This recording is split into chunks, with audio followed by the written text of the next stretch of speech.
Hey guys, welcome back to channel. So ಇವತ್ತಿನ ವಿಡಿಯೋದಲ್ಲಿ ನಾವು ಅದಾನಿ ಸ್ಟಾಕ್ಸ್ ಇವತ್ತು ಯಾಕೆ ಅರೌಂಡ್ 20% ಎಲ್ಲ ಯಾಕೆ ಬಿದ್ದಿದೆ ಅಂತ ತಿಳ್ಕೊಳ್ಳೋಣ. ಸೊ ಫಸ್ಟ್ ಸ್ಕ್ರೀನ್ ಶೇರ್ ಮಾಡ್ತೀನಿ. ನ್ಯೂಸ್ ಏನ್ ಬಂದಿದೆ ಅಂತಂದ್ರೆ ಅದಾನಿ ಮೇಲೆ ಯು ಎಸ್ ಗ್ರೂಪ್ ಮೇಲೆ ಯು ಎಸ್ ಗ್ರೂಪ್ ಅರೌಂಡ್ 6 ಕಮಿಟಿಗಳು ಅದಾನಿ ಗ್ರೂಪ್ ಮೇಲೆ ಇದು ಹಾಕಿದ್ದಾರೆ, ಅಲಿಗೇಷನ್ ಹಾಕಿದ್ದಾರೆ.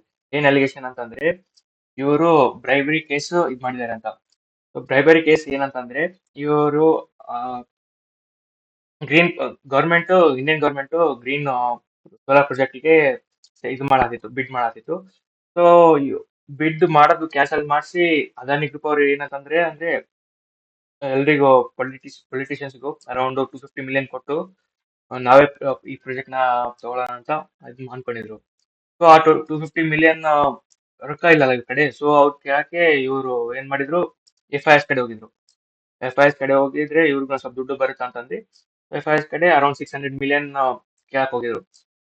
ಹೆಂಗೆ ಕೇಳಕ್ ಬರುತ್ತಪ್ಪ ಅಂತಂದ್ರೆ ಇದು 600 ಮಿಲಿಯನ್ ಅವರು ಬಾಂಡ್ಸ್ ಇಶ್ಯೂ ಮಾಡ್ತಾರೆ. ಬಾಂಡ್ಸ್ ಇಶ್ಯೂ ಅಂದ್ರೆ ಗ್ರೀನ್ ಅದೇ ಗ್ರೀನ್ ಸೋಲಾರ್ ಇದು ಪ್ಲಾಂಟ್ ಇತ್ತಲ್ಲ, ಸೊ ಬಾಂಡ್ಸ್ ಇಶ್ಯೂ ಮಾಡಿ ನಾವು ಆಮೇಲೆ ಬಾಂಡ್ಸ್ ವ್ಯಾಲ್ಯೂ ಇನ್ಕ್ರೀಸ್ ಆಗುತ್ತೆ. ಸೊ ನೀವು ಕೊಡಿ 600 ಮಿಲಿಯನ್ ಕೊಡಿ ಅಂತ. ಸೊ FIS ಅವ್ರಿಗೆ ಡೌಟ್ ಬಂತು, ಏನಪ್ಪ ಇವ್ರು ಹಿಂಗ್ ಕೇಳ್ತಿದಾರ ಅಂತಂದು ಸೋಲಾರ್ ಪ್ರಾಜೆಕ್ಟಿಗೆ ಅಂತಂದು ಅವರು ಈಗ ಅಲಿಗೇಷನ್ ಇದು ಮಾಡಿದ್ದಾರೆ. ಸೊ ಇಲ್ಲಿ ಓದ್ತಾ ಇರ್ಬೋದು, ಇದು ಹಿಂದೂಸ್ತಾನ್ ಟೈಮಲ್ಲಿ ಇರುತ್ತೆ. Adani Group scraps are 600 million bonds to after the US charges. So ಇದು ಆರ್ಟಿಕಲ್ ನಾನು ಡಿಸ್ಕ್ರಿಪ್ಷನ್ ಅಲ್ಲಿ ಕೊಟ್ಟಿರ್ತೀನಿ. ಅದಾನಿ ಸ್ಟಾಕ್ಸ್ ಗಳು ಬರೋದಾದ್ರೆ ನಾವು ಈಗ ಎಲ್ಲ ಅದಾನಿ ಸ್ಟಾಕ್ಸ್ ಮೋರ್ ದೆನ್ 10% ಇದಾಗಿದೆ, ಫೇಲ್ ಆಗಿದೆ. Adani enterprises 22%, Adani ports 13%, Adani green 19%, Adani power 9%, ACC 7%, ವಿಲ್ಮಾರ್ಗುನ ಬಿದ್ದಿದೆ 10% ಕೆಳಗೆ. ಸೊ ಇದು ಗ್ರೂಪ್ ಇದು ಅಲಿಗೇಷನ್ ನ ರಿಪ್ಲೈ ಕರೆಕ್ಟ್ ಆಗಿ ಕೊಟ್ರೆ, ಅಂದ್ರೆ ಈ ಅಲಿಗೇಷನ್ ನ ರಾಂಗ್ ಪ್ರೂವ್ ಮಾಡಿದ್ರೆ ಈ ಸ್ಟಾಕ್ಸ್ ಗಳು ಮೇಲ್ ಆಗ್ಬೋದು. ಸೊ ನಾ ಬೈ ಮಾಡಕ್ಕೆ ರೆಕಮೆಂಡ್ ಮಾಡಂಗಿಲ್ಲ. ನಿಮ್ ಕಡೆ ಏನಾದ್ರು ಸ್ಟಾಕ್ಸ್ ಇದ್ರೆ ನೀವು ಸ್ಟಾಪ್ ಲಾಸ್ ಇಲ್ಲಿ ಅರೌಂಡ್ ಕೋಲ್ಡ್ ಲೆವೆಲ್ಸ್ ಇತ್ತಲ್ಲ, ಕೋಲ್ಡ್ ಲೆವೆಲ್ಸ್ ಅಂದ್ರೆ ಅವಾಗ ಇನ್ನೊಂದು ಬಗ್ನ ರಿಪೋರ್ಟ್ ಮಾಡಿತ್ತಲ್ಲ, ಸೊ ಆ ಲೆವೆಲ್ಸ್ ಕೆಳಗೆ ಸ್ಟಾಪ್ ಲಾಸ್ ಇಟ್ಟು ಫಸ್ಟ್ ಸ್ಟಾಪ್ ಲಾಸ್ ಇಟ್ಟು ಬೇಕಿದ್ರೆ ನೀವು ಪೊಸಿಷನ್ ನ ಎಕ್ಸಿಟ್ ಮಾಡ್ಕೋಬಹುದು ನೀವು. ಆದ್ಮೇಲೆ ಅಲಿಗೇಷನ್ ಅನ್ಸುತ್ತೆ ರಾಂಗ್ ಆದ್ರೆಗುನ ನೀವು ಬೇಕಿದ್ರೆ ಪೊಸಿಷನ್ಸ್ ಆಡ್ ಮಾಡಬಹುದು. ಸೊ ಇದು ರೆಕಮೆಂಡೇಶನ್ ಅಲ್ಲ, ಜಸ್ಟ್ ರಿಸರ್ಚ್ ಇದು. ಸೊ ಅವ್ರ ಅಲಿಗೇಷನ್ ರಾಂಗ್ ಪ್ರೂವ್ ಮಾಡಿದ್ರೆ ಇದ್ರಲ್ಲಿ ಏನಿಲ್ಲ, ಅವ್ರು ಏನ್ ತಪ್ಪು ಮಾಡಿಲ್ಲ ಅಂತ ಅರ್ಥ ಆಗುತ್ತೆ. ಸೊ ಇದಿಷ್ಟು ಆಯ್ತು ಅದಾನಿ ಇದು.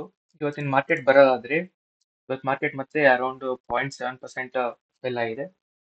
ಸೊ ಇಲ್ಲಿ ಈ ಲೆವೆಲ್ಸ್ ಅಲ್ಲಿ 18 ನವೆಂಬರ್ ಇತ್ತಲ್ಲ, ಸೊ ಆ ಲೆವೆಲ್ಸ್ ಅನ್ನೇ ಪ್ರೊಟೆಕ್ಟ್ ಮಾಡ್ತಿದೆ. ಸೊ ಇಲ್ಲೇ ಕಾನ್ಸಂಟ್ರೇಟ್ ಆಗಿ ಮತ್ತೆ ಬೇಸ್ಡ್ ಆನ್ ನ್ಯೂಸ್ ಮೇಲೆ ಹೋಗುತ್ತೆ ಹೋಗುತ್ತೆ ಅಂತ ನೋಡೋಣ ಮುಂದೆ. ಈಗ ಚಲೋ ಯಾವ ಸೆಕ್ಟರ್ ಇದೆ ಅಂತಂದ್ರೆ ಸ್ಟ್ರಾಂಗ್ ಸೆಕ್ಟರ್ ಇರೋದಂದ್ರೆ IT ಸೆಕ್ಟರ್ ನೋಡಿ. ಸೊ ಎಲ್ಲಕ್ಕಿಂತ ಜಾಸ್ತಿ ಸ್ಟ್ರಾಂಗ್ ಅಂದ್ರೆ ಅದೇ ಇದೆ.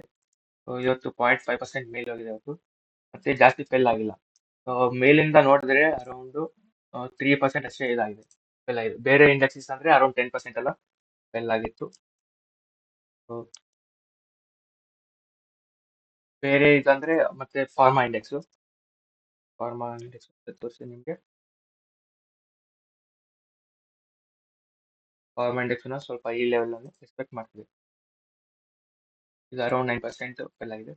ಸೊ ಫಾರ್ಮಾ ಸ್ಟಾಕ್ಸ್ಗಳು ನೀವು ಮತ್ತೆ IT ಸ್ಟಾಕ್ಸ್ಗಳು ಸ್ವಲ್ಪ ಫೋಕಸ್ ಅಲ್ಲಿ ಇರಿ. ಬ್ಯಾಂಕ್ ನಿಫ್ಟಿ ಬರೋದಾದ್ರೆ ಅದು ಅರೌಂಡ್ 50,000 ಲೆವೆಲ್ಸ್ ಅಲ್ಲಿ ಎಕ್ಸ್ಪೆಕ್ಟ್ ಮಾಡ್ತಿದೆ. ಸೊ ಕನ್ಸಿಡರೇಟ್ ಆಗಿ ಮತ್ತೆ ಬೇಸ್ಡ್ ಆನ್ ನ್ಯೂಸ್ ಮುಂದೆ ಈ ನೆಗೆಟಿವ್ ನ್ಯೂಸ್ ಬಂದ್ರೆ ಮತ್ತೆ ಕೆಳಗೆ, ಇಲ್ಲಾಂದ್ರೆ ಏನಾದ್ರು ಪಾಸಿಟಿವ್ ನ್ಯೂಸ್ ಬಂದ್ರೆ ಮತ್ತೆ ಮೇಲೆ. FIS ಯಾವಾಗ ಸೆಲ್ ಮಾಡೋದು ಸ್ಟಾಪ್ ಮಾಡ್ತಾರೆ, ಸೊ ಅವಾಗಿಂದ ನೀವು ಮತ್ತೆ ಮೇಲೆ ಹೋಗೋ ಮೂಮೆಂಟಮ್ ನೋಡ್ಬೋದು. ಸೊ ಇವತ್ತಿನ ವಿಡಿಯೋ ಇಷ್ಟ ಆಗಿತ್ತು. ಸೊ ಜಾಸ್ತಿ ಮಂದಿ ಕೇಳ್ತಿದ್ರು ನಮ್ಗೆ ಅದಾನಿ ಯಾಕೆ ಸೆಲ್ ಆಗಿದೆ ಸ್ಟಾಕ್ ಅಂತ, ಅದಕ್ಕೆ ವಿಡಿಯೋ ಮಾಡಿದ್ದು. ಮತ್ತೆ ನಿಮ್ಗೆ ಯಾವ ಟೈಪ್ಸ್ ವಿಡಿಯೋ ಬೇಕಂತ ನೀವು ವಿಡಿಯೋ ಅಲ್ಲಿ ಕಮೆಂಟ್ ಸೆಕ್ಷನ್ ಅಲ್ಲಿ ಹಾಕಿ. ನೆಕ್ಸ್ಟ್ ವಿಡಿಯೋ ಸಿಗೋಣ. ಬಾಯ್.